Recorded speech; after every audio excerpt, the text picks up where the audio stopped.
Le Livre du ciel, tome 20, 11 février 1927. Là où règne la divine volonté, Jésus ordonne les cordes de ses attributs.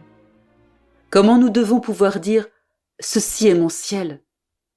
Comment les enfants du fiat seront des rois et des reines, et seule celle qui possède le divin fiat a le droit de demander son royaume. J'étais dans mon état habituel et mon adorable Jésus me fit voir en moi de nombreuses cordes, les unes à côté des autres, et partant d'une sphère placée au milieu de ces cordes. Il y avait sous cette sphère un espace vide où se trouvait mon doux Jésus qui touchait ces cordes et produisait une musique si belle et si harmonieuse qu'il est impossible de la décrire. Après avoir joué sa petite sonate, il me dit « Ma fille, ces cordes sont le symbole de l'âme où règne ma volonté. Je prends moi-même plaisir à les former et à les ordonner. Vois comme elles sont belles. Chaque corde a une couleur distincte, revêtue d'une lumière, de sorte que tout ensemble, elles forment le plus bel arc-en-ciel rayonnant de lumière. Mais veux-tu savoir pourquoi chaque corde a une couleur distincte ? Parce que chacune symbolise une de mes divines qualités, c'est-à-dire mes attributs. Ainsi j'ai tout disposé en ordre. La corde de l'amour, la corde de la bonté, la corde de la puissance, de la miséricorde, de la force, de la sagesse, de la pureté. En somme, de toutes choses. Je n'ai rien exclu, pas même la corde de la justice. Ainsi, lorsque je veux aimer et être aimé, je touche la corde de l'amour.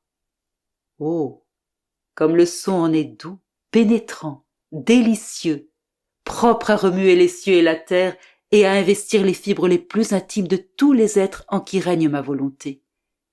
Et j'aime et je suis aimé, parce que ce bruit attire et ravit tous ceux qui m'aiment.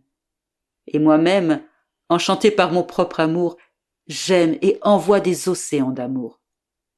Ce son est si mélodieux qu'il me fait tout tolérer et supporter les plus grands maux de ce pauvre monde. Ce son me pousse ensuite à toucher la corde de la bonté et attire l'attention de tous pour recevoir les biens que ma bonté veut dispenser aux créatures. Des voix parlent dans ce son. Il fait que tous écoutent attentivement. Son de surprise et d'admiration en entendant, dans ce bruit de voix, les biens que je veux donner. Ce son me fait sortir mes biens et dispose également les créatures à les recevoir. Aussi, chaque fois que je veux mettre à l'œuvre un de mes attributs, je touche la corde qui lui correspond et je le place en attitude. Mais sais-tu pourquoi j'ai disposé toutes ces cordes en toi ? Parce que là où règne ma divine volonté, je veux me trouver tout entier avec toutes les choses qui m'appartiennent, de telle sorte que quoi que je fasse au ciel, je dois être en mesure de le faire dans l'âme où domine et règne mon fiat suprême. Je dois avoir mon trône, mes mélodies, afin de pouvoir faire vibrer le son de miséricorde pour convertir les âmes, le son de sagesse pour me faire connaître, le son de ma puissance et de ma justice pour me faire craindre. Je dois pouvoir dire « Voilà mon ciel ». Après quoi je faisais ma ronde dans la création, et en imprimant mon « Je vous aime » sur chaque chose créée, je demandais qu'en vertu de cette divine volonté qui les préserve belles et entières, le royaume du fiat suprême puisse venir sur la terre. Mais en moi-même je me disais, les choses créées sont inanimées. Elles n'ont par conséquent pas la vertu de demander un royaume si saint. Je pensais cela lorsque mon Jésus bien-aimé sortit de mon intérieur et me dit « Ma fille, il est vrai que les choses créées n'ont pas d'âme. Cependant, la vie de ma volonté court en chacune d'elles, et c'est en vertu de ma volonté qu'elles se maintiennent aussi belles, tout comme elles furent créées. Les choses créées sont toutes de nobles reines qui appartiennent à ma famille royale. Et en vertu de ma volonté qui les anime et de tous les actes que ma volonté exerce sur elles, les choses créées ont le droit de demander la venue de mon royaume, parce que c'est aussi leur royaume. Pour avoir le droit de demander la venue du royaume du divin fiat, il est nécessaire de faire partie de notre famille en qui notre volonté a sa première place, son trône, sa vie. C'est pourquoi je t'ai fait d'abord naître en elle, afin que ma volonté puisse avoir ses droits de paternité sur toi et que tu puisses avoir les droits de filiation et avoir ainsi le droit de demander son royaume. Et non seulement toi, mais aussi en vertu de toutes les choses créées, c'est-à-dire de tous les actes innombrables que notre volonté exerce dans toute la création, pour demander que notre royaume et le tien puissent venir. Ma fille, qui peut aspirer à avoir le droit d'être roi, sinon le fils du roi? De plus, chacun voit en lui le droit que le royaume sera le sien.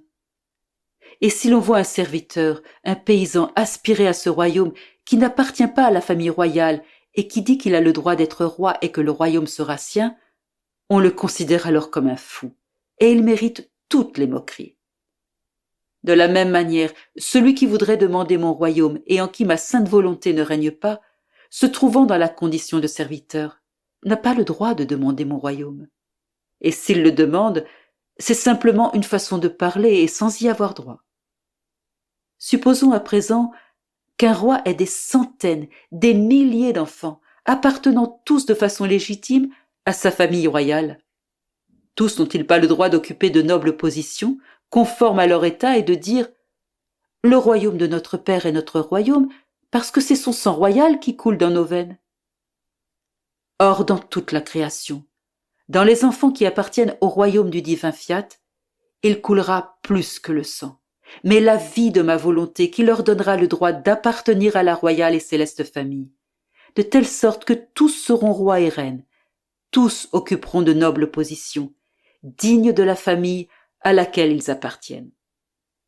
Par conséquent, les choses créées, parce qu'elles sont toutes filles du ciel et qu'elles ont les actes de ma volonté même qui le demandent en elles, ont plus de droits que vienne le royaume de ma volonté que les créatures elles-mêmes qui, en faisant leur volonté, se sont réduites à la condition de servantes.